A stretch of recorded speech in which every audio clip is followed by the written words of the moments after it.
So, ayan na nga, may pansit bihon with tuna. Tamang puti na ng si Soity. Ayan, di ba? Ang sarap, may kalamansi pa. Di ba? Titikman ko na yan. Ilaban mo yan. Swak na swak na naman ako. Trip. Kalamansi, lagyan natin para masarap. Ang pagka food trip ni Soity. O, di ba? Ikalma mo yan. Di ba? Tamang papogi lang tayo dyan, di ba? First bite.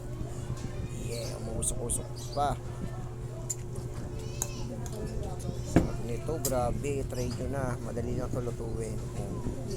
Sarap. Pasok na ako dyan eh. Okay na okay ang panlasa ni Soity. O diba? 100% delicious. Kaya ako dyan, magluto na kayo. Huwag pa iga-iga lang. O diba?